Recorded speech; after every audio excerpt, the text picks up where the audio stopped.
So then what did you get up to in your childhood days, man? Childhood days. Yeah. Who's the real Chrono from Ends? I was a troublemaker. I was not Chrono. Real scumbag. Right, I need to stop you here and ask you here. Have you been caught for this, anything like that? Yeah. Done. Alright, so you can talk about it openly without 5-0 coming back to you. Bro, my criminal record is there. Alright.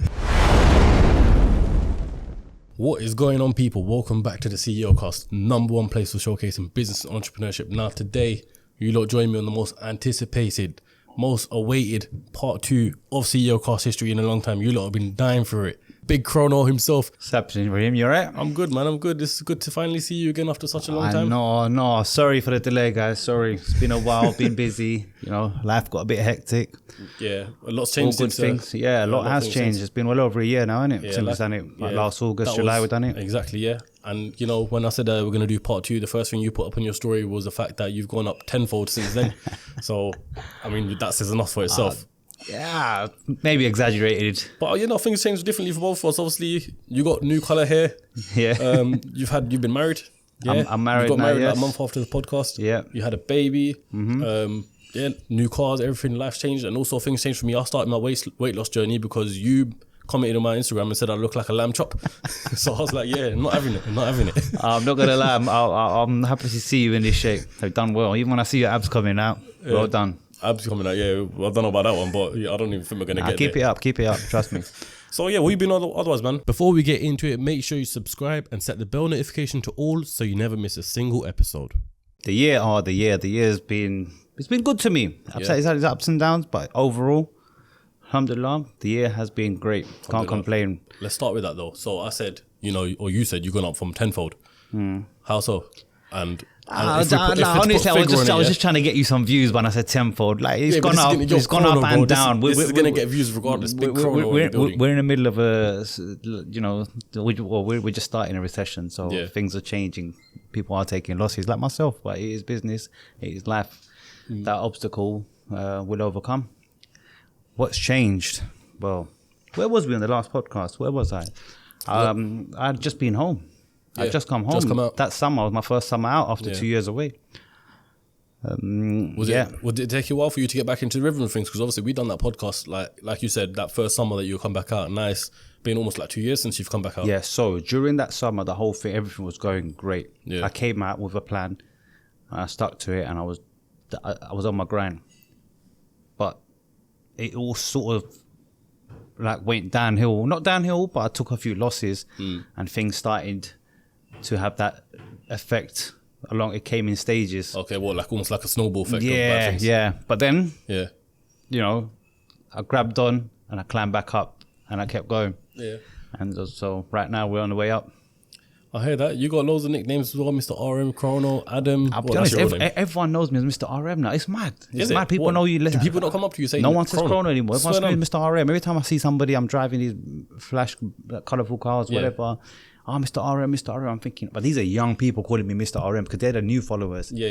They don't know like 18, 20 years. Yeah, but they don't know because I've had that Instagram since like 2014, 15. Yeah. All the originals, OGs, they know me as Chrono. Okay. Do you know what I'm saying? Yeah. So if I had to title this podcast, with your name in it, what do I put? What do you think would be more better suited? Chrono? I'm Chrono, like Chrono, Mr. RM Chrono, whatever you want to call me. Like I prefer Chrono. Yeah. It just sounds better.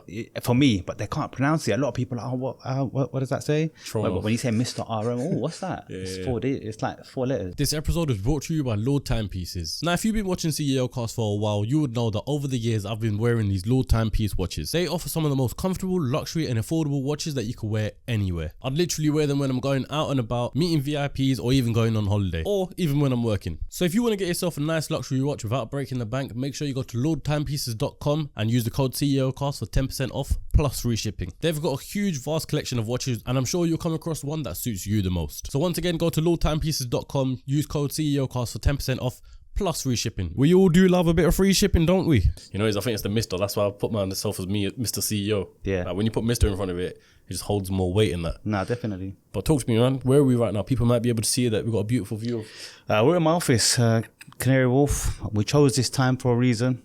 Beautiful view. I don't know if you guys can see it or not. I think you can actually. Perfect sunset. Can't go wrong. Can we add in that this is the second take? Do you want to? I don't mind. Yeah, Let alright, him know. cool. So basically, what's happened, guys? I'll be honest with you. Raheem came to do the podcast a week ago. I'm going to put a clip in here right now. This RM in my wrist right now, which I'm going to state that I haven't bought. Yeah. How much did you get that for? Don't lie to them, bro. Oh, no, but you got... Money's up now. You done Andrew Tate. Come Yeah, on, bro. but- Them views made you racks, bro. Don't be humble right now. You know, this podcast, we're not being humble, you know. Alright. Yeah. So we done it a week ago. It wasn't the best of clips, I'm not going to lie. It was good He vibe. liked it, but I was stuttering. I had too much going on in my head. I wasn't feeling it. He sent it to me. It was like my worst angle. It was like this. No, it was Like a I good was like angle, this man. the whole way through. It was a Like, good it angle. was not. It wasn't it. It wasn't the one. It was But sick, do you know yeah, what? because- It's going to be X amount of people seeing it. Yeah. I wasn't interested in that being on YouTube. Yeah, no, but I hear show that. them a clip. They We might had agree. so many good props in that video. What we everything. can do, I'm sure you can. We'll go over it swindle again. something around, but Definitely. I mean, like, just to talk to people who obviously that's not going to come out. Yeah, in your office, what have you got there? Like, forget the watches. That's one thing. Yeah. But then you got so many accessories and everything that goes Yeah, we alongside can the take. lifestyle. You can show them a little clip from the last time in the office. No, I'm I know. a I'll collector. show- I'm a collector of luxury goods. Just for the clip for the gram and TikTok. Just name a few of the accessories and the price tags that you got in your office. I got Birkins. I got 50, 100 grand Birkins. Yep.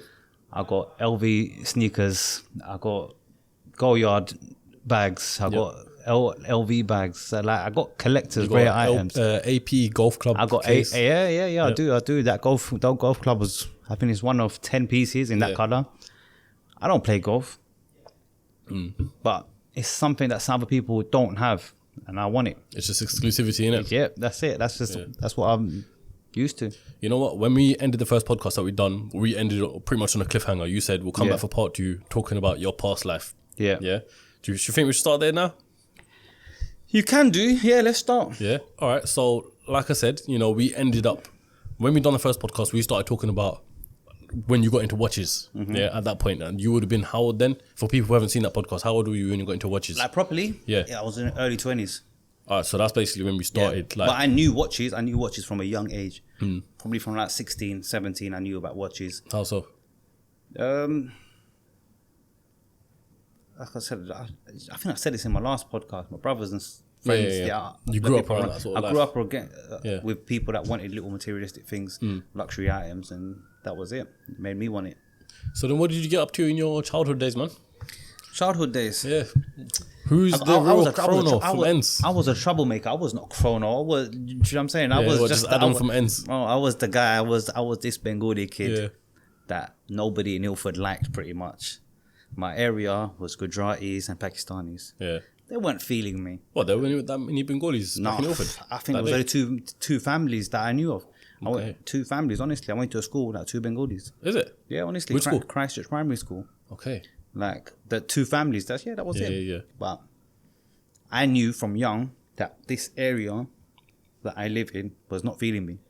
So I did everything in my power, like not knowing that I'm doing it. So subconsciously I was trying to do something that, piss these people off. Yeah. Such as Just show off to the max, do whatever to show that they're the scumbags, not me. Do you know what I'm saying? Much as they honestly look. But do you think they saw you as a scumbag? Honestly, they did. Why? They did. They just did. Honestly, they just. Because you're all brown at the end of the day. Doesn't matter. That's like you have different caste systems. You have blah blah blah.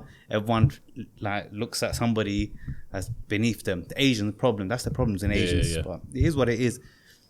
So they just motivated me to do things. Don't get me wrong. I wouldn't go and get a job, as you know. I used to break the law as a kid. I went in school, how it all started from making money. I used to buy and sell things, phones and whatever, bits and bobs.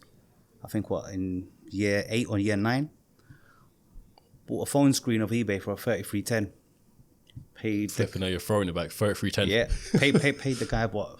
Honestly, I can't remember. It was that pounds. Yeah. For a screen. He said, put the money in the account. My screen never came. That eBay account got locked off, suspended.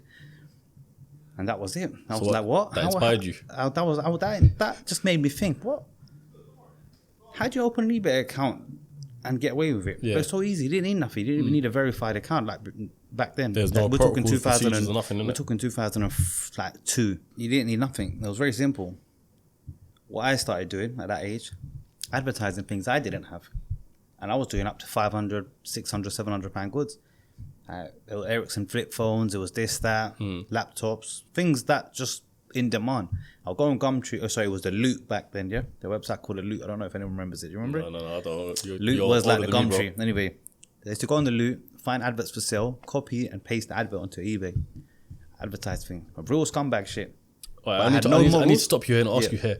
Have you been caught for this, anything like that? Yeah. Done. So you can talk about it openly without 5-0 coming back to you. Bro, my criminal record is there. All right. You know what I'm saying? Like, people think I went in jail just this time. Yeah. I've been in jail 4 times. All right, we'll get into that later on, but go on, yeah. Copy and pasting the ads. Putting it for sale. Yeah. People messaging, cheap, yeah, cool. I can pay cash, collection. So I'm not around for collection. I'll get someone to post it out. I don't want them meeting with cash. Put the cash into a bank account. Mm-hmm. So they did. Did 500, 700s, eventually grands, 1500s, putting multiple items for sale. Putting money in our accounts. Own accounts. And not responding back to these people. Yeah. It was like 15, 14 years old. Making a grand a day. Finessing people. Yeah. You know, like when I say scumbags, looking back, like anyone that does all that stuff, it's a scumbag. But you don't think, I didn't have no morals or anything. I did not think about what I was doing. I was just thinking about quick money. I'm just going to state as well, for anyone thinking of doing the same thing today in this age, it's not happening. No, it's not worth it. People do a lot of worse in this day and age, but it's not. There's always a new move that comes along. See, the bad energy that comes off it, it's not good. It's not worth it. Yeah. I'll go into it. When I was making this money, you make noise. With that 15 driving, nice cars, Golf V6 4 motions, off like 32s. We had all these cars at 15 years old, 16 years old. People were you buying them or you renting them? No, buying them. There was no rental things back then. Not even then? No. We were not getting involved. I've never been involved in the rental life ever. Okay, yeah. We would be buying cars, Auto Trader, 8 grand, 10 grand cars. We'd be buying them. The cars would last us a week. People would smash them up, try to nick our cars, all sorts. Because all they wanted was a piece of a pie. Yeah. We weren't giving nobody nothing. Eventually, they caught up with me. Police come, raided my house, arrested me, charged me. I can't remember how many. Probably about 40 something offences. Put it all under one. You didn't have bullet shells in your house this time, no? Nah, none of that. I don't want to talk about that ever again. Oh, that one's done. Yeah. Got arrested. But along with that, along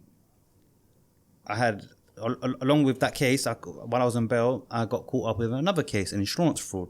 So these cars that used to come our way, that people were smashing our cars up, blowing them up. We're losing money left, right, and centre. I was thinking, how do we do this? So we used to insure cars under legitimate people's names. Like, you've got a license, we'll use older cousins or friends with a license, we'll use their name, insure their cars and whatever. So that was our side of like the protection. Yep. If anything goes wrong, we've got insurance, whatever. Yeah. We started, any problems with our cars, we used to have insurance claims. Now, that led to us buying stolen cars. We stopped buying legit cars at that age. Why buy stolen cars? Listen to this. Go on. A friend of mine had a bright idea. He's like, listen, we can get ringers. We can buy these cars, yeah. 3 grand, 2 grand, £1,500, whatever. They were cheap. I think they were cheap, actually, to be honest. Brand new Audis, all sorts. Buy them, insure them under the fake plates, and then insurance claim on it. Put an insurance claim, crash it, whatever you're going to do. Yeah. So that started. That's what we did. We did that. And those, you're buying those. Okay, so just put into perspective, yeah. Those are 3 grand cars. Yeah. Stolen. How much was the actual retail value of those cars? 30, 40 grand cars. Okay, so that makes sense because I remember once upon a time I had come across a guy who was selling a RS6 Ringer for 4 bags. And I think it was a 15 plate at the time. It was worth like 45 grand or something like that. Yeah. That's just mad. So imagine we're smashing these cars. These cars will get blown up because we're still having problems with people trying to rob us all the time, kidnap us, all sorts. All this was happening in a daily life. Daily life, watching over your shoulder. Like, you don't trouble no one anyway. We just do our little scams here and there, make a little bit of change, and spend it all on a new car here and there. But now this new scam came into effect. We did that. We did about a handful of them before, you know it, the insurance companies we used to use for what's all these similar claims coming across Ilford, 7 Kings. They've launched an investigation. We don't know about it. We're young. Do you know what I mean? We're like 16. We didn't care. Then, yeah, London Crime Squad got involved. This is before National Crime Squad. London Crime Squad got involved. Arrested about 9 of us. Is it? Yeah, big case, big operation. Yep. It was... what year is this? This is 2004, 5. This is 5, 2004 or 5. Early then, yeah. Yeah, I think it was 4. Sorry, 2004 I got arrested. Yeah. It took him a year to build that case. It was a very big case. 8 or 9 of us back then got charged. We all ended up in... Not all, sorry. 4 of us ended up in prison. Mm-hmm. Including you? Including me. I was on remand for 6 months. Yep. While the case was going on. Probably longer, actually. 9 months, sorry. 9 months. And then they gave me a sentence. They gave me 18 months detention training order. It's not a proper prison sentence, but it is a prison sentence. It goes off your record after you're 18. When you're under 18, you can get that. So, but your remand time doesn't come off. So I ended up doing 9 months from that time. So 6 months plus 9 months. That's what I ended up doing at the age of 17. 2005, June, I went inside. A couple of my friends ended up getting like 7 years, 6 years, because they was involved in a different side, different offences. That, along with the eBay stuff, I got sentenced all together. How long for? That was it. Oh, that was it? That was it. That was all one concurrent sentence. Let me ask you something there, yeah, because I personally haven't had any income from like illegal means. Yeah. What is it that makes you carry on living that life and chasing money that way? Is it because you're constantly going to be looking at over your shoulder, regardless of how much you think you're up or you're going to be making money? You're always going to think either feds or you're going to attract the wrong people, wrong time. So what is it? Is it almost like thrill, or is it you just think you don't give a because there's money there regardless? Nobody is. I find it hard to believe anyone say they don't give a shit. Everyone gives a shit. Everyone has a fear. Everyone has a worry. Yeah. Now, at the time, it was I was just naive. I wasn't thinking. I was just living for the moment. As you grow older and you go through trauma and you go through things in life, you think to yourself, you know what? You look at people, you look at everything, get wiser. You don't want to get involved. It's not worth it. And that's my advice to young people. It's not worth it. But, you know, everyone goes through a phase where they've got to learn. That's the learning curve. Some people won't ever learn and their life will spiral out of control and it affects the people around them. But some people do. Some people, like myself, I've been through enough to know, you know, this is not for you. Like I said, when I got into the watch game, the car game, my life was completely, I was much as like probably 99% legit. The little dumb things I would do that got me in trouble the last time. Yeah. I shouldn't have even gone prison for. That's the reality of it. Yeah. But like I said, I attracted. So I was just going to say, obviously you've been to prison after that. Did you not learn from then? What do you mean? You know, like when you go to prison, like, you know, as you were saying. Did I not learn at that time? Yeah. So that was 2007, I think I come out. No, end of 2006 I come out. Yep. I came home. I was a good guy.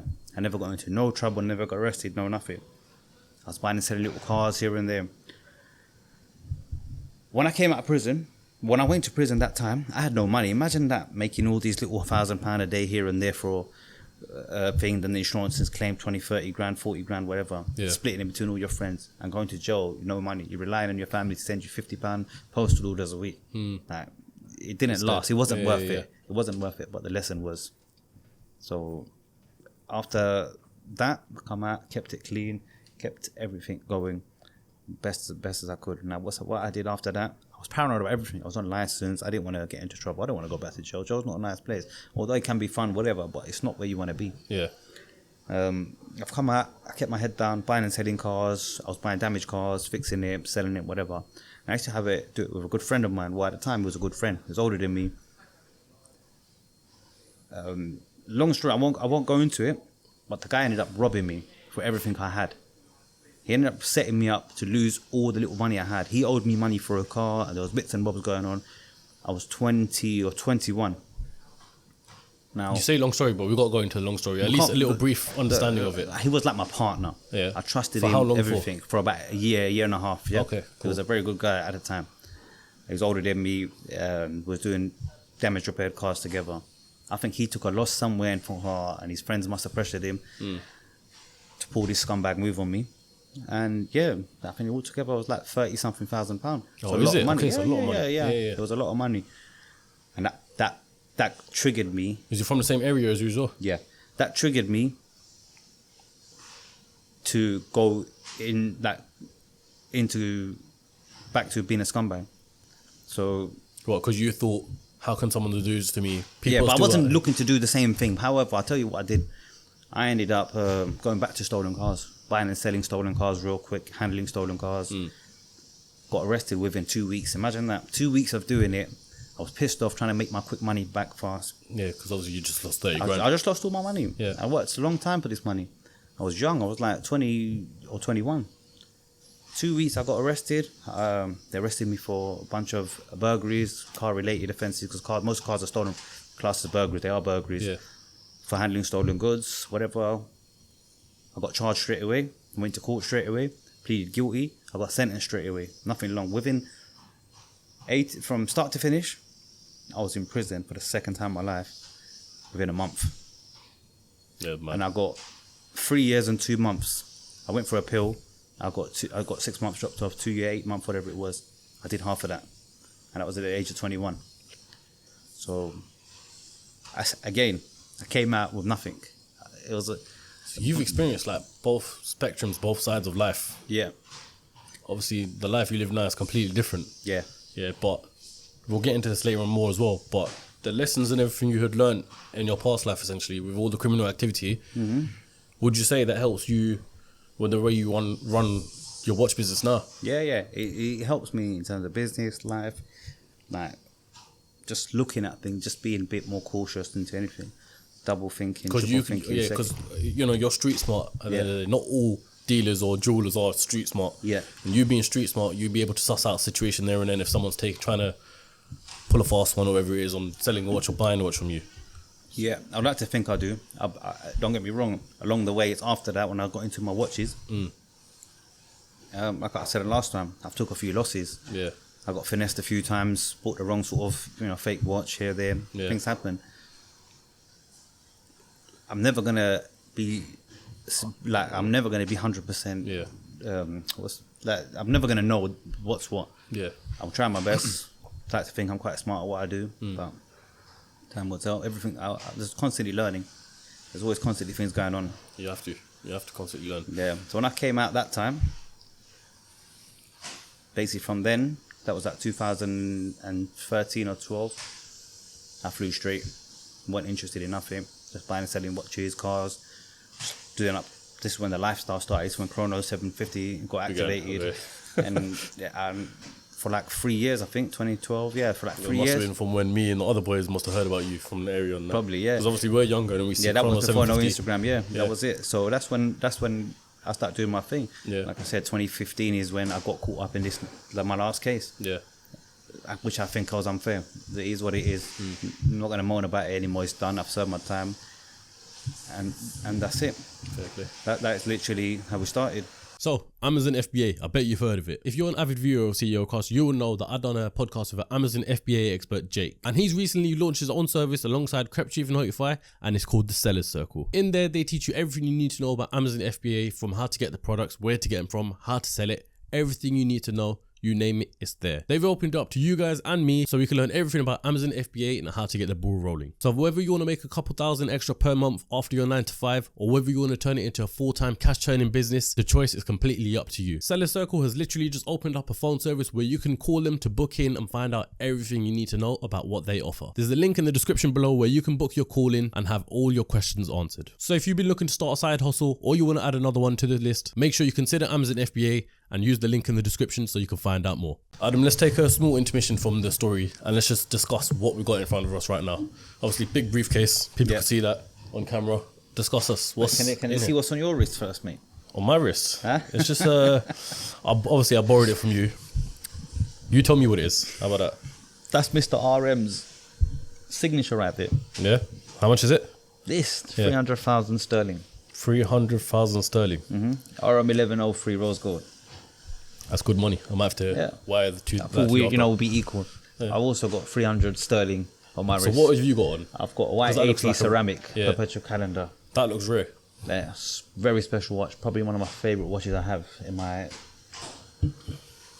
itinerary right now. But you know, I'm not gonna lie, the RM feels 10 on your wrist. Yeah, it's it feels big, like solid, chunky thing. Yeah, People don't. solid chunk a of lot metal, of people, basically. when people have money, Yeah, they understand what it feels like yeah. to respect something that's worth a value. People that don't have money, not saying that it's a problem. You don't have money. You don't have money. You're broke. You know, that's your life. Now, for those who have money, they respect this watch. They won't call this watch ugly.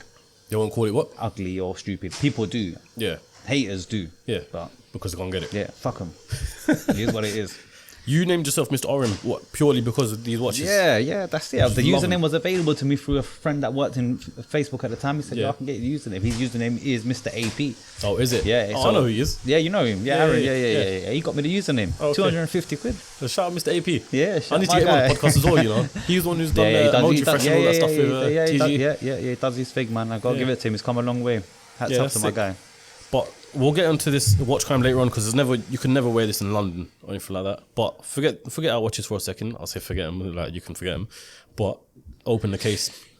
Don't know if you can see it, to be honest with you. Look, we've got two missing right now, as you can see why. Yeah, because we're wearing them. Yeah. All right, you can't see them on camera. But obviously, pull some of the special pieces out. Some of the special pieces. Look, I've got RM. I don't want to keep talking about RM's All right. special pieces. Look, In here right now, what's the most expensive one you got? the most expensive. Let's wait 1 minute. Actually, my man's hoovering. Crack on. Go on. What's the most expensive watch I've got here? Yeah. Oh man, this is the thing. We're wearing the most expensive watches right now. The second, but I have special watches like, I don't know if you can see, frosted rose gold AP blue dial, mate. Poof, this watch, I would wear it, but it's brand new. It's got stickers and stuff. It's Blue dial. Let me see that. very nice watch. Oh, that's heavy as well. Yeah. These rose gold APs are solid. Like, I've got something called a brick here. I don't know if you saw, but okay, that's nice. This is literally, I call it a brick. It's got to feel the weight Yeah, difference. that is mad. I don't know if you saw. I done the podcast with Nico Leonard. He Yeah. showed me that one of one AP Royal. Yeah, tell him to stick that shit in the bin, man. I want to talk about these dead watches. What you think is dead? Yeah, He was trying I don't care if it's one of like zero. $2 million though. I don't care. People can make telephone numbers in their heads. I'm not interested. okay. 2 Yeah. mil where? Which planet, my friend? Please go back to sleep. I'm not interested. People talk a lot of shit. See, this game is mad. People get so upset because my prices are realistic. Today's live prices. Like the stock market, basically. That's it. Just Yeah. today's price. I move for the market. If I take a loss, I take a loss. If I make a profit, I make a profit. I'm entitled to my profit. It's my business. But businesses suffer losses too. It is what it is. You just got to move with it, isn't it? Yeah, that's You're it. better off selling Yeah. the watch at a bit of a loss than holding on to it That's forever. it. I flip it into something else. It is Yeah. what it is. Yeah. Whatever losses come of any stock, All I right, put so it in the books. Here's an interesting one then. Which one of these have you had the longest and would you say struggling to sell, to get rid of? Alright, cool.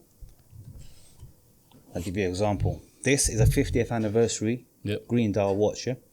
I paid $245,000 a few months ago when this was flying, which I thought was cheap. Few months ago? No, a few months ago. Okay, Yeah, probably about 4 or 5 months ago. Yep. Green dial 50th anniversary. $245,000 at the time was 200,000 sterling. This same watch, within a few days of me receiving a watch, was at $200,000. I was like, wow, what's going on here? I thought maybe that's just a one-off, but it carried on going down, along with the rest of the watch market. But these new pieces were overhyped.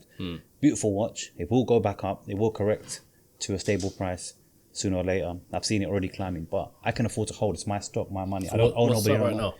Price of it? So this went all the way down to 120. $120, yeah? It went down to. I wasn't looking to sell this at 120. Yeah. Now this watch is at 150. That's 100 and it and sells something. at $150,000. Okay, it's still a loss. Yeah. But I do believe it'll go back up. I'm still going to take some sort of loss on it. Yeah. But not as But detriment I'm as 100 not bags. desperate to sell anything in this box because they're all mine. I own everything in here.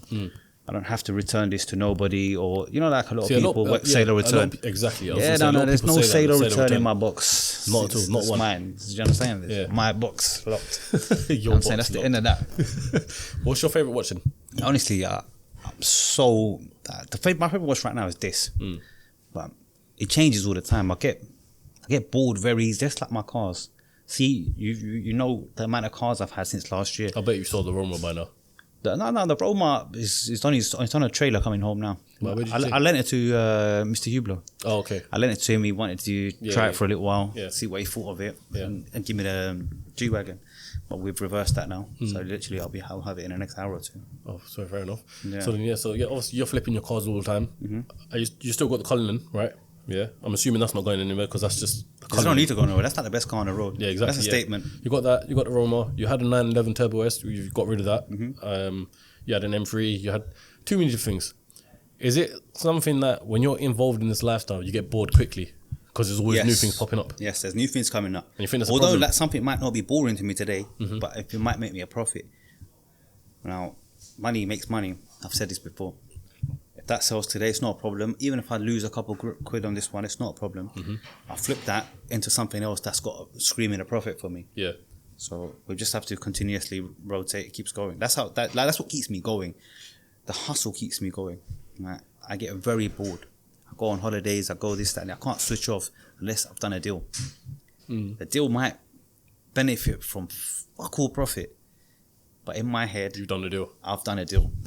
That's You know like what I'm proper. saying? Like, I don't care about the money anymore. It's come to a point in my life I don't care about money. I care that I've got a job in myself. I've got a job within myself. I get satisfaction from someone shaking the hand. That's it. Basically. That's it. That's like proper businessman, trader sort of And stuff. and over the since I've come home, I realised a lot of people don't like me. They never really did, but openly, a lot of people, it looks so obvious. Why? What makes you say that? It's just they might find me arrogant, whatever. Some people, like, Are you talking about people that you know? Or you just talk about random people? I'm talking about both. Okay. People that I know, that I work alongside, or people in the same trade.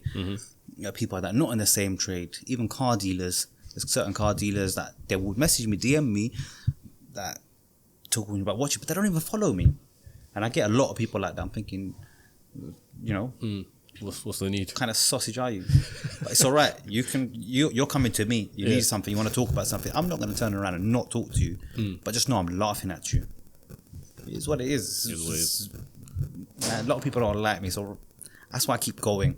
I do it more so just to piss people off. So I get a deal done to make nothing. Yeah. Just so that somebody else can't have that deal.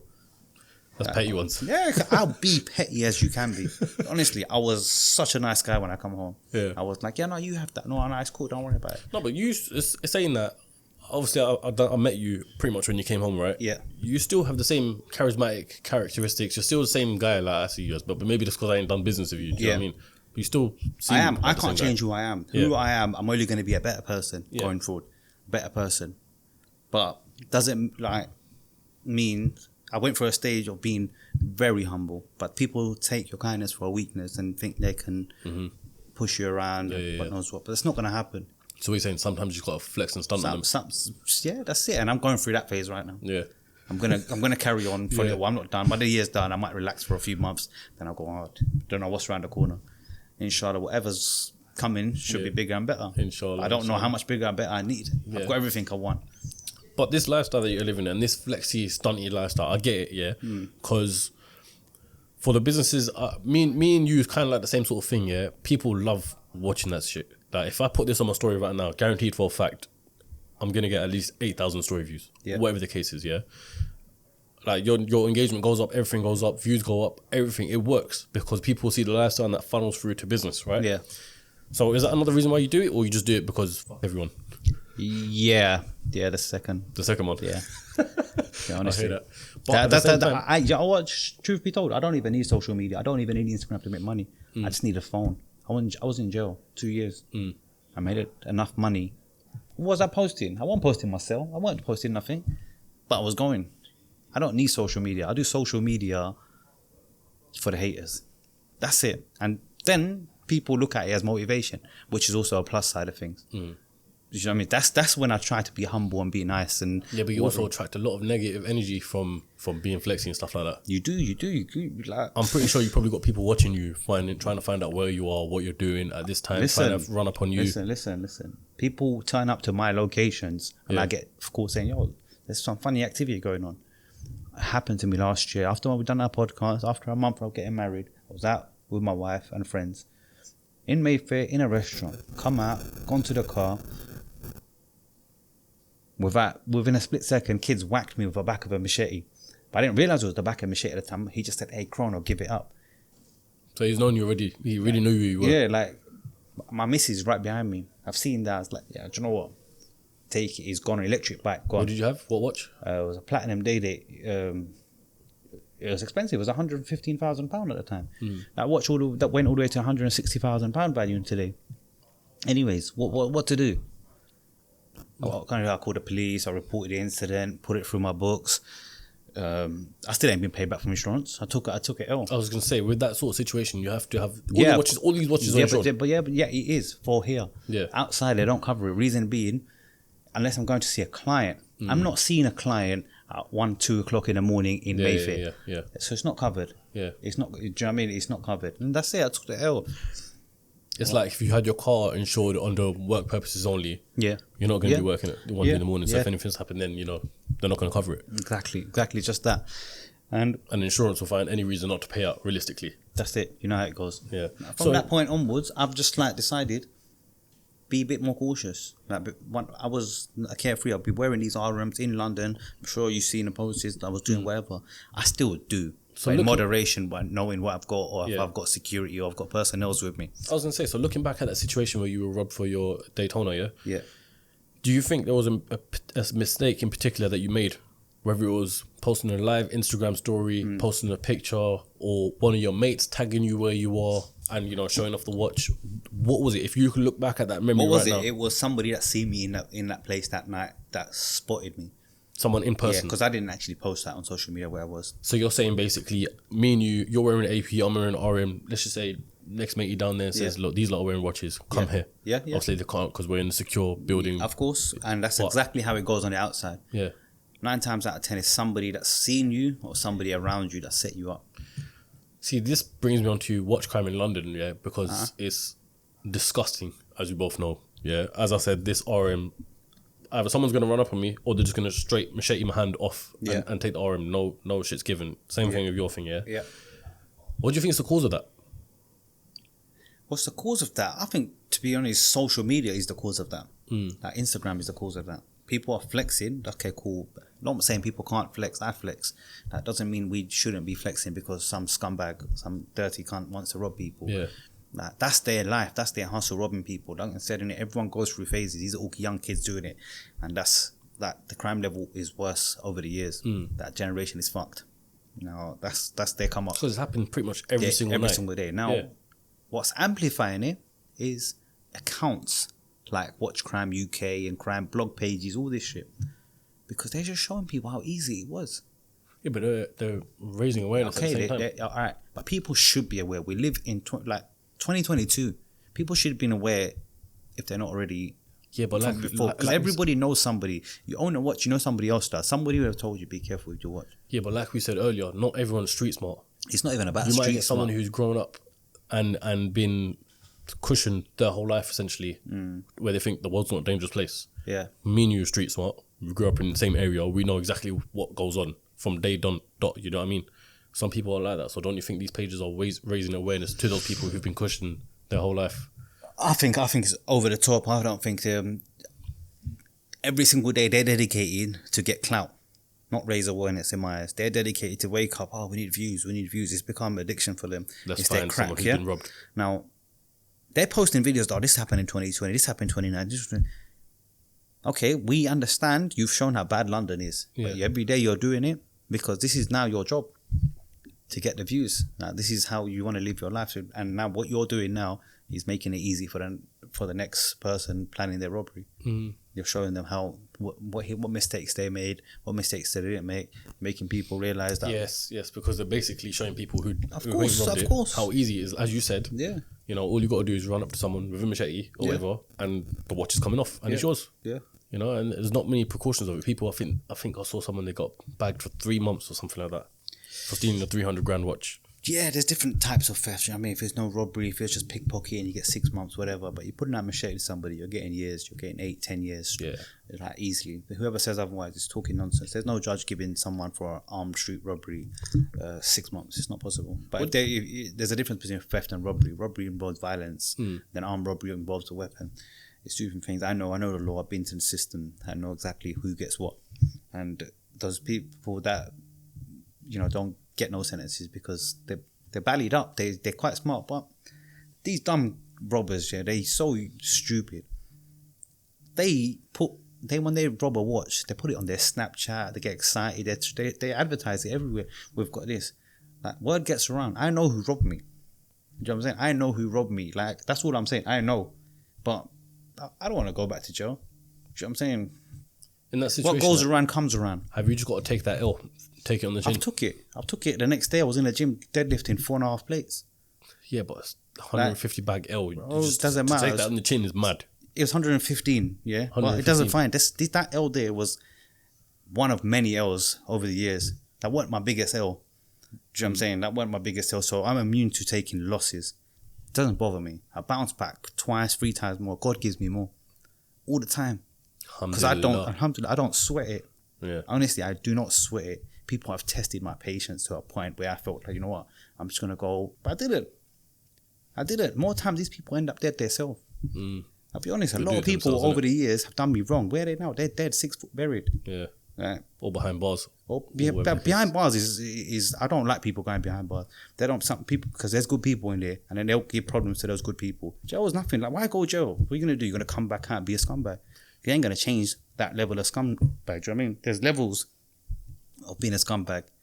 There's little fraudsters like myself. It was a scumbag. Class myself as a scumbag. But these robberies and like that's never going to leave their DNA. That life is always going to be for them. I don't see people turning. I want to talk about the like biggest that. L that you mentioned there, because you said you had an L bigger than that. But before I do, I just want to say that I can't remember. I was having a conversation with someone yesterday or 2 days ago, in fact, yeah, where these criminals are incriminating themselves because they're putting on social media and TikToks and stuff. The specific situation that someone was talking about is someone's Rolls Royce Phantom got stolen, and then the thieves made a TikTok of changing the plates on the Phantom. And then I didn't see that, but it's dumb shit like that. Yeah, that's it. To them, that's excitement. Yeah, like why would you, if you're gonna you can't say why.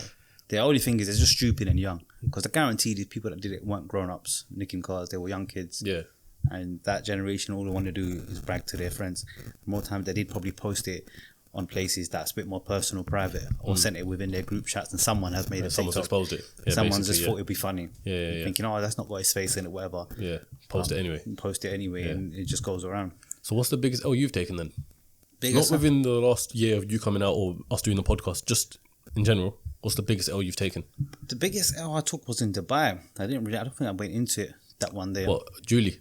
Nah, I didn't go into it. But I still don't want to go into it. But I got set up by a friend who I thought I was a friend. It was over £1 million. It weren't all mine, but the L was over £1 million. Now, I was on the run living in Dubai. When you say it wasn't all yours, what do you mean? So it was like a shared transaction sort of thing? No, it wasn't a transaction. A house got burgled in Dubai. So when people say these crimes don't happen in Dubai, they've been happening a long time. House got burgled. Not even burgled. Knocked on the door. Hooded up. Maid opened the door. They've run in, tied the maid up, went straight upstairs to the safe, emptied it out. A lot of stuff was outside the safe. It's Dubai, you're not thinking straight. 15 or 16 watches, RMs, AP, skeletons, protects, all sorts. And those who are watching this that know me, they know this is a true story. It's a big thing. I didn't know at the time who it was. Called the police. So what, was it your yard or something? No, the good friend of mine's house. I was on the run. Yeah. So I would keep all my prized possession valuables at my friend's house. It was like my brother. Okay. So that's so his house got targeted. Yeah. And his house got targeted for all those watches, and my watches were with his watches. He always used to say, "Don't bother leaving your stuff at yours, whatever." Even to that, when that all happened, call the police, whatever. But Dubai is very strict. The first thing these police did was arrest all of us, him, me, anyone that's called him, anyone's friend. They arrested every single person, held us in the cells, shouting, screaming, whacking my head with a piece of paper. You done this, you set it up, you done an insurance claim. We didn't even have insurance. What are you talking about? Yeah. Do you know what I mean? We've just this was just all gone on. 6 months later, anyway, nothing, not a peep of who's done it, no nothing. 6 months later, a friend of mine gets arrested with one of the watches, or he was a friend at the time. Oh, is it? Yeah, but then it all fell into pieces. So when the robbery happened at the time, were you friends with him then? Of course, he was someone telling me it was my other friend. Okay. So it all fell, everything that he was trying to get into my head, blaming this, that, and the other. All along, it was him. No matter what anyone was he in Dubai with you? Yeah. So what anyone says, he tried to say, no, he just bought the watch, whatever. But it's too late. He's sitting in prison in Dubai. He was trying to get his way out of it, saying, "No, I've got it, whatever." Eventually, he got off with it, but I went, screaming out, "I'm a snitch," blah blah blah. Yeah. My friend explained to me where the snitching went on. So how did they catch him? He swapped the watch for a car, and then the car dealer sold the watch. Yeah. Back into the market, and the market already flagged the serial number. Said, "Yo, I know your watch. It's here." And then he got arrested. Blah blah blah. Look, yeah, that's it. That's 15 or 16 watches. I can't remember. It was over £1 million at the time, and over half of the watches were mine. That's mad. Yeah, that's it. But and then when he was in prison, I went to prison in Dubai. I got extradited back, and it is what it is. This episode is brought to you by Sonomusk. Now, if you don't already know about Sonomusk, I don't know where you've been, because they got some of the nicest and most long-lasting perfumes out there. One of my top favorites is the Arabian Nights oil, and just a couple drops keep you smelling fresh the whole day. Sonomusk have got stores all over the UK, so chances are wherever you're watching this from, they've probably got a store near you, and if not, they're also online based as well. So there's no reason for you not to get it. And if you don't know what fragrance you want to get, I suggest going to the store, checking them all out, and seeing which one you like the most. So get your Sonomusk fix today and use the code CEOCAST15 for 15% off your purchase. See, what we were just talking about, the whole social media awareness of like criminal activity and stuff. I think it's good that Dubai don't glorify this shit at all. Yeah. Because if it does happen in Dubai, Yeah. I'm not saying it doesn't. If it does happen in Dubai, it's not on social media, because if it was, people would probably be doing it more and more and more. Yeah. And therefore, Dubai still seems like a reasonably safe place. That's it. That literally, you've said it. You got a nail on the head. To a T. That's it. See, Things happen everywhere, but London has got worse because of these people posting it on social media and that, yeah. That's it. So does this make you want to go back to Dubai at all? Obviously, I know you had bad experience there because of that. Yeah, but I'll go back. I won't ever live there permanently. I'll go back. I'll base myself there. Be back and forth. I'll go back. It's still a nice place. Because your business can run from anywhere. I'm sure you don't just sell watches to people in London. No, it's not just watches. Like, I have a few avenues of income now. I do crypto, I do a few other things, bits and bobs. I've got the car sales, but I can literally buy and sell any commodity.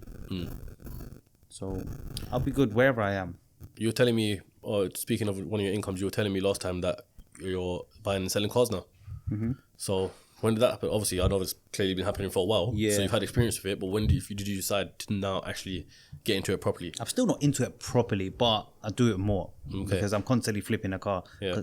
People are swapping cars for watches. So the cars you're getting, like the Roma, is that with the purpose of buying and selling? No, I paid top money for that Roma. It was the most expensive Roma for sale in the country. Yeah. I bought it from Amari. Shout out Amari. Shout out Amari. Came on CEOCAST. Very expensive. Even now you can get Roma 20 grand. 216. Even now you can get a Roma cheaper. Yeah, way cheaper, 20-30 grand cheaper you can get. But they're meant to be the base model Ferraris, right? But obviously the new gen. Yeah, that's basically what it is. Yeah. But you drive that car, you look at it, you're not looking at it as a base model. Because it's still they're fucked up by even people even thinking that. Once you drive that car, you don't want to drive the 488s and all these other things. That is.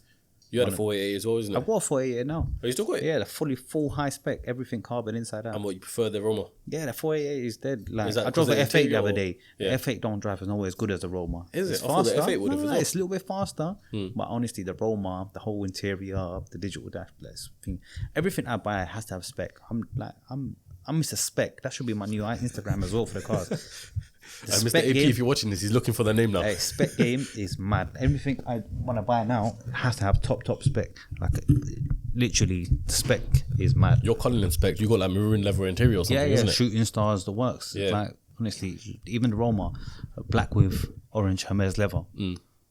Full carbon, exterior, passenger display, the works. And you were going to buy a SF90 as well, wasn't it? I was going to buy it the other day. I was telling you, from George, shout out George GV as well, my guy. Yeah. Was going to swap the Cullinan for it. Oh, is it? Yeah. Okay, that would have been... Bro, you got a kid, man. You need a family car. Yeah, I guess I'll buy a little 7-seat or something, you know what I mean? Yeah, you got the Cullinan there, you got the Cully. I've been wanting the SF90, the prices keep dropping on it. But the one I was buying was fully loaded. I had the Certo Feriano pack, whatever it's called. We had the pack, we had the work. That's why I thought it's top spec. I didn't do too much homework until I put it up. I'm buying it on my story. Someone messaged me saying, "You do know that car don't have front lift because that pack is for track." Okay. Straight away, YouTube, quick review. Yes, it's true. It's true. George, sorry, I'm not buying a car. I'm very sorry. I am a tire kicker. That's it. He just said, you know what? No, but that went tie kick because you would have bought that car. Yeah, I would have. But no, honestly, I'm still looking for one. It needs to be the top spec. I'll buy it when the time is right. Like, I'm just waiting for one to come up with that sort of price bracket. That was a good deal, though. That was a very good deal. It's just, I would have been pissed because I had a 48 in Dubai. When I bought it, I didn't know about the lift business. You don't even need lift in Dubai, though. No, you do. They've got a mad speed humps when you go into malls and all these little places. Like, the roads are fine, no potholes, but when you hit them I big... don't think I've ever come across a speed up in Dubai. No, you do. I drive every single time in Dubai. Honestly, you go to the palm, you hit the sides. The palm's different, yeah, but that's... Yeah, but they're everywhere, honestly. Yeah, on the way to Dubai Mall and stuff like that. That's why I didn't buy it. I wasn't capping. I will buy one. All right, so if anyone's got SF90 for sale, make sure you shout Chrono. Or shout me so I can do a deal. The spec's got to be insane, though. Inside, outside, carbon, full works. Yeah. Carbon engine bay that works. If you've got carbon wheels, amazing. But if you don't, it doesn't have to be. So then obviously these cars are for your personal collection, yeah? Yeah. What category of cars are you buying and selling? Same sort of category or? Nah, like cheap cars. Golfs, Audis, just minis, little bits and bobs. Mercs, like I had an E63S the other day. What's the M5s and bits and bobs. What's the goal for you to have a dealership? Nah, if I wanted, I can get a dealership now. My friend just opened up one dealership as well. My brother buys and sells cars. I don't need a showroom or a dealership for any of my work. If I wanted a dealership, I would have had your whole network's on your phone anyway. Yeah, I would have had a shop. Yeah. I would have been in Bond Street and all these places. I don't have an issue with that. I got offered a shop in Knightsbridge the other month, and the guy was desperate. He said, "Look, let me have it. I'll let you have it. Everything's in there. Just give me a little drink." From him wanting $1 million premium for his business to saying, "Just give me something. Take it. This business talk ain't for me. I don't want a shop front anymore. The overheads ain't worth it." No, so I believe you. Yeah, you don't need a shop or any frontage for you to business. Yeah, it's the same thing with like Trotters, age orders, whatever the case is. They don't need it because people see the Instagram. They know what you want to go. They only go there to pick you up. Yeah, but it's nice to have because it's almost like a statement. Good experience to go down to and get it. Doesn't that ever intrigue you? Think? No, I respect them for branding themselves, giving their little bags. It's very cute. Yeah, you put your logo on it. Oh look, we went to so and so. We went so and so. Okay, you also got so and so on the price. It's fine. Do you know what I'm saying? That's what you want, and that's what you're gonna get. 6 months later, 3 months later, you're gonna ring that person to sell your shit back. What they're gonna say? Oh look. Not buying it, this, that, and the other, and then they're gonna come to me, slag that person off, yeah, and then they're gonna come sell it to me for less than what that person offered them. Reason being because they're pissed off with that person. Find me one person that's pissed off with me for something I sold them. You won't, because I'm constantly undercutting. Yeah, I'm not pissed off of you from buying this RM, man. I'm not pissed off. But no, I get what you're saying. Like I make small profit, but I keep it consistent. Now, I don't like to sit on stock for a long time unless it's like crazy big watches. But exactly what you said, that what if another dealer says Chrono just undercuts all the market basically? Yeah, let them. Well, what do you want me to do? You want me to? I've seen other dealers stick together saying, "Oh, look, we control the market. We keep the price up. You advertise it 100 grand. I put it 100 grand. Someone's going to believe it's worth 100 grand. Ultimately, you're ripping someone off." Give me a case like of that scenario. I'll just told you. Look, someone messaged me not long ago saying, "Oh, you put your watch up too cheap. I've got the same watch." Which one? It was one in the yellow gold Daytona. Okay, yeah. Rainbow. Eye the Tiger. I said, "Put it up, whatever." And I was like, "Okay." Thought about it. So, why am I gonna do that? I put my price. If mine sells, mine sells. Yours is overpriced. You wait in line. I've had mine the longer than you. Let mine sell, then you can put your price up because supply and demand. There ain't another one available. He can ask what he wants. But when there's 2, 3 of the same watches in the market manipulation ain't my thing. I'm not interested in bumping people. That's it. I keep it real. Whatever I paid. If I paid more than him, I'm not going to just go and lose money and just like to make sure he suffers. Do you know what I'm saying? I'll be fair as possible. Yeah, I'll be fair as possible. Yeah. But I'm also going to try and sell my product. So I'm going to be technically undercutting. But for me, money makes money, like I said. It's got to go into something else. There's one thing I wanted to ask you, but we completely missed it, yeah? The whole things with watch crime and all that sort of stuff happening in London, or now it's happening more around the UK as well. My mates in Manchester were telling me. Is there anything we could do as people to stop it happening, or do you think nothing we can do and it's all on the feds? I think we'll phase out. Police ain't going to do shit. People are just going to get more vigilant. and I hope people get more vigilant. I'm not saying I'm promoting violence or what knows what, but honestly, these people need it. These people need a village beating. They need something to happen to them. They need PTSD that they keep talking about. Oh, I got PTSD. Mate, you ain't had PTSD until someone sticks something up your ass, man. Yeah, that's what they need. Honestly, like this level of scumbag, they need somebody to do that. So you think it's just slowly going to trickle out? It'll phase that because the tables will turn for them one way or the other, and they're going to be scared of like, oh, that person's wearing a watch. Okay, the normal bystanders ain't wearing watches anymore. Who's wearing a watch? Oh, this guy's wearing a watch. Yeah, cool. But that guy there is wearing a watch because he feels protected. You know, why is he feeling protected? Because might have a gun on him.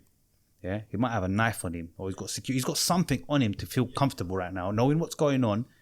And as that person that's gone to rob him backfires, he's got a knife on him, but this guy's got a gun. Or he's got a whole freaking army. Yeah, hired. Then he's been annihilated. Yeah. Now that will snipers on the roof looking over him and everything. That will happen. I've got a feeling that's going to happen. Tables are going to turn, and then everyone's just going to be too scared to rob people with watches, because the only people that are left wearing watches are going to be people that stand there around. That's it, because something needs to change, and probably that would have been the most logical thing that I see happening. That makes sense to me in my head, that's what's going to happen. But you know, it's not what you want. You don't want more violence out there, because no, you don't know. Other people, innocent people, get caught up in this. But honestly, innocent people are very much caught up in this right now. So something's got to change, and I think that's what's going to happen. No, fair play. What income streams you got? Last time we were talking about crypto. Yeah. And you were telling me something like tie up all my money in USDT or something like that. Yeah. So I trade in currencies. So I use crypto to hold dollars. And recently I made a bit of change on it because dollar strengthened, the war in Ukraine. Dollar strengthened. There's no point money weren't ever good keeping it in GBP. Yeah. GBP's plummeted. Yeah. My watches I buy in dollars. I buy internationally, wherever it's Hong Kong dollars, US dollars, AED. They're all pegged. The money's all one. I buy watches in there. So the people I trade with, big watches, are international.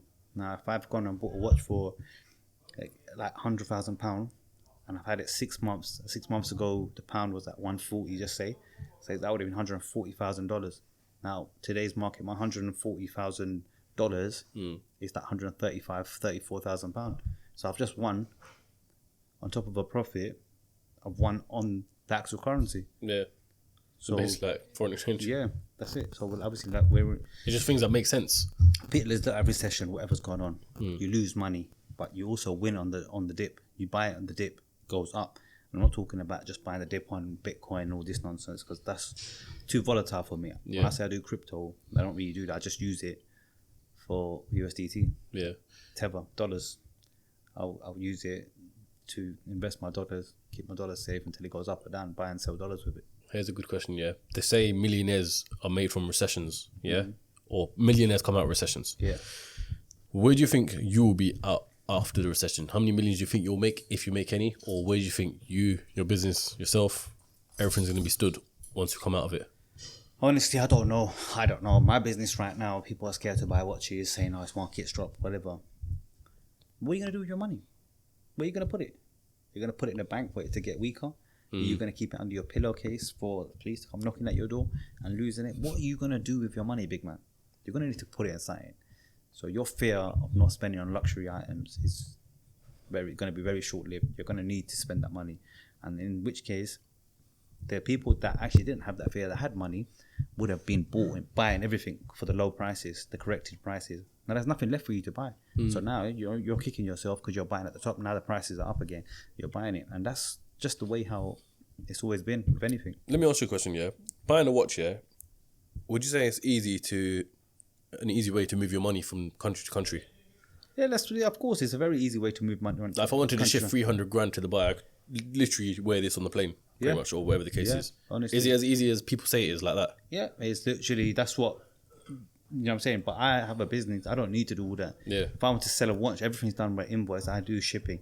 I do secured shipping. We have Ferrari shipping in place, and they, they're fully insured to the value. You can put 500 grand down, no problem. You don't have to pay 500 grand worth of duties. Now, if you're smuggling and watch out of the country, you're committing.